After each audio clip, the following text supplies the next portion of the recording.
라스콜리니코프는 정신을 가다듬고 소파에 일어나 앉았다.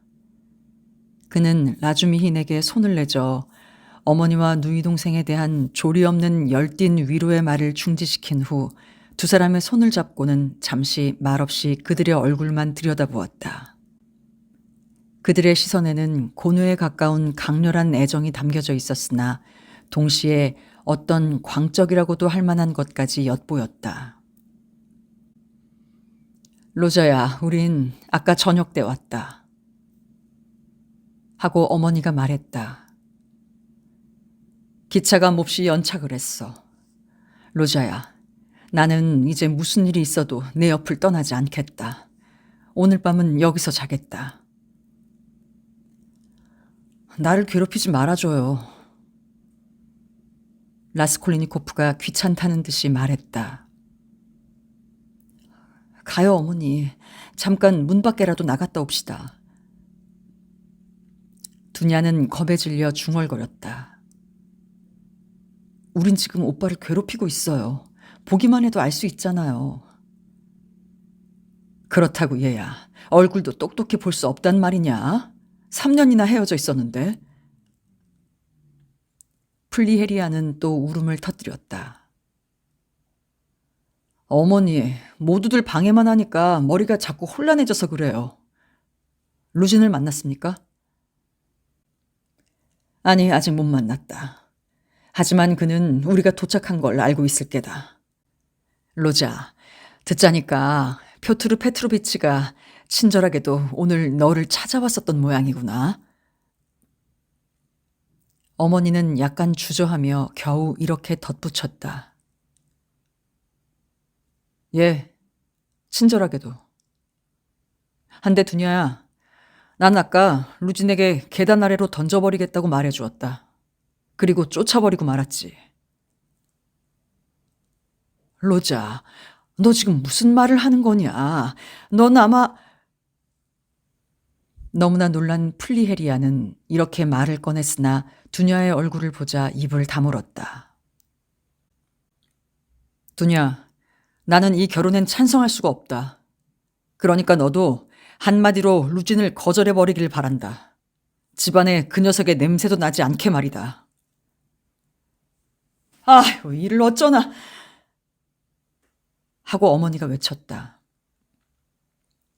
오빠, 지금 무슨 말씀을 하시는 거예요? 좀 생각해 보세요.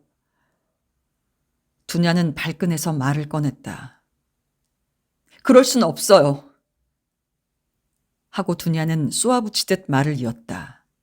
그러나 곧 그녀는 자신을 억제했다. 그럼 오빠, 내일 또 올게요. 두냐는 동정의 빛을 보이면서 말했다. 가요, 어머니.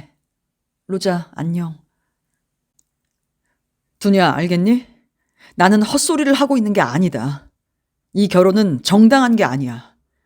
설사 나는 비열한 놈이라 할지라도 너만은 그렇게 될 수가 없다. 그러니까 나는 비열한 놈일지언정 그런 동생까지는 용납하지 않겠다. 나냐 아니면 루진이냐를 선택해라. 자, 이젠 가거라. 자네 돌았군. 그런 폭군 같은 언사가 어디 있나? 하고 라주미히는 대들듯이 말했다. 그러나 라스콜리니코프는 더 이상 말을 하지 않았다. 그는 힘없이 소파에 쓰러지자 벽 쪽으로 몸을 돌리고 말았다. 두냐는 호기심에 찬 눈으로 라주미힌을 바라보았다. 그녀의 까만 눈동자가 광채를 띠었다. 라주미힌은 그녀의 시선을 느끼자 자기도 모르게 전율을 느끼고 있었다. 어머니는 벼락이라도 맞은 듯이 넋을 잃고 서 있었다.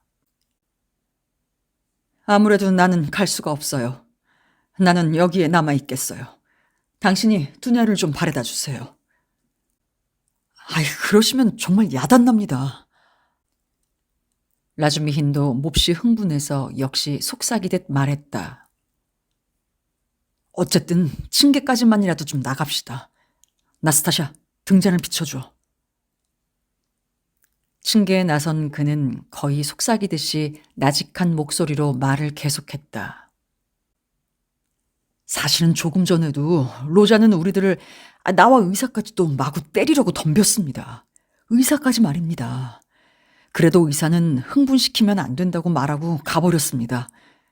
그래서 나는 아래층에서 지키고 있었는데 어느 사이에 옷을 갈아입고는 살그머니 빠져나가 버렸습니다. 그러니까 지금도 너무 자극했다가는 또다시. 이런 말들을 하면서 그들은 계단 위 좁은 난간에 서 있었다. 가세요, 어머니. 이분은 약속대로 해주실 거예요. 저렇게 오빠를 살려주신 분이니까. 당신은 나를 알아주시고 이해해 주시는군요. 당신은 천사니까. 라주미히는 너무 많이 마신 탓에 예외 없이 많이 짓거리고 있었고 또 두냐의 말에 신이 나서 소리치기까지 했다. 어머니는 아직 충분히 이해하진 못했으나 더 이상 반대하지 않았다. 라주미히는 두 사람을 부축하고 계단을 내려갔다. 라주미히는 계속해서 말했다.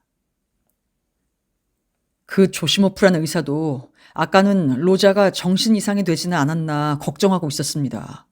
그러니 로자를 자극하면 안 됩니다. 네? 뭐라고요? 어머니는 소리쳤다. 정말 의사가 그렇게 진단했나요? 두냐도 흠칫 놀라서 물었다. 하지만 그게 아닙니다. 의사는 무슨 가루약을 먹였습니다. 제가 보아서 알고 있습니다.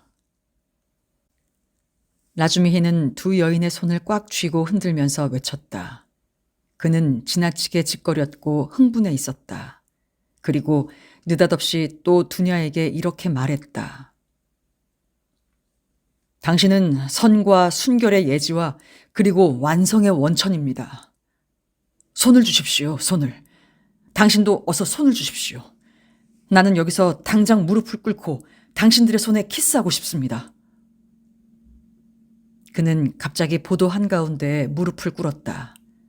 다행히 그 근방에는 아무도 없었다. 일어나세요. 일어나세요. 하고 두냐가 웃으며 말했으나 역시 염려가 되는 표정이었다. 어서 손을 주십시오. 그러기 전엔 절대 일어나지 않겠습니다. 됐어요. 이것으로 충분합니다. 자, 일어났습니다. 가십시다. 나는 불행하게도 어리석고 얼빠진 놈이에요. 나는 당신들의 상대가 될 수 없는 놈입니다. 이렇게 술이 취해서 그것을 부끄러워하고 있습니다. 나는 당신들을 사랑할 자격이 없습니다만 당신들 앞에 무릎을 꿇는다는 것, 이것은 짐승이 아닌 이상 각자의 의무입니다. 그러니까 나는 무릎을 꿇을 수 있는 겁니다. 이젠 당신들의 숙소에 왔군요. 이 일 한 가지를 보더라도 아까 로자가 루진을 내쫓은 것은 당연한 일입니다. 이런 데다 당신들의 숙소를 정하다니 정말 창피한 일이에요. 여긴 어떤 사람들이 드나드는 곳인지 아십니까? 더구나 당신은 신부될 사람이 아닙니까? 당신은 분명히 그렇죠. 그러니까 난 감히 말씀드립니다만 당신의 미래의 남편은 이것만으로 보아 비열한 인간입니다. 라주미힌 씨, 당신은 잊으셨습니까? 플리헤리아가 말을 하려 했다. 그렇습니다. 그래요. 나는 전우를 잊고 있습니다. 죄송합니다. 라주미히는 그제서야 제정신으로 돌아왔다. 그러나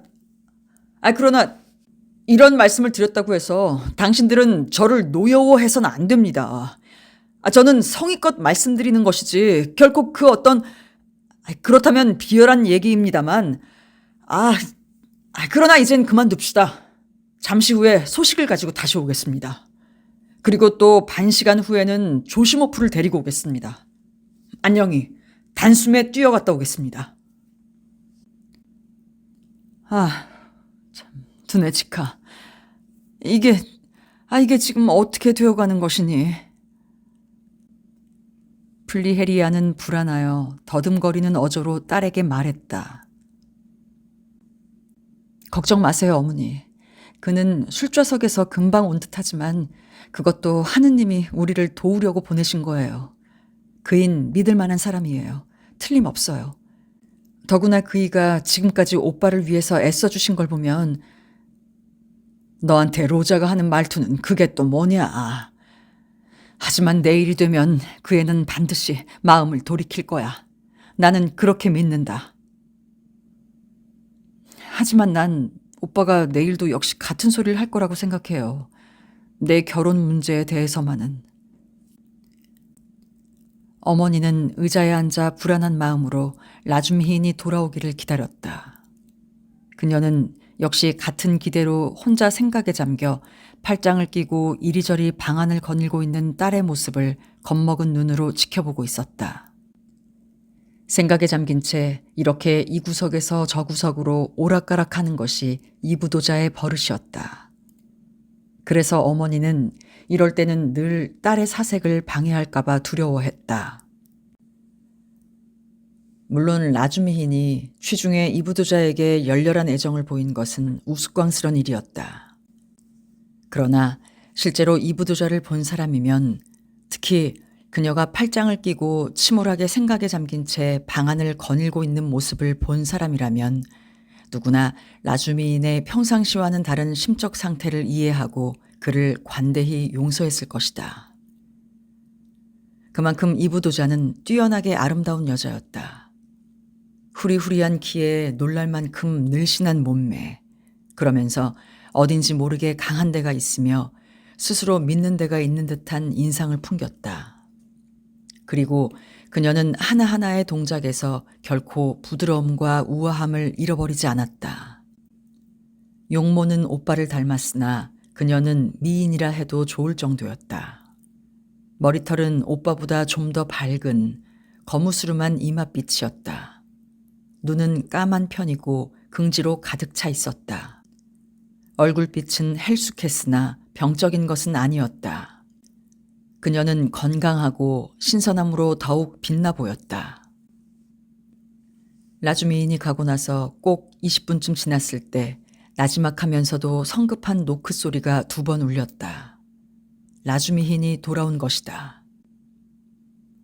안 들어가겠습니다. 들어갈 겨를이 없습니다. 문이 열리자 그는 몹시 서두르면서 말했다. 잠들었습니다. 그야말로 정신없이 고요히 푹 잠들었습니다. 제발 10시간쯤 잤으면 좋겠는데요.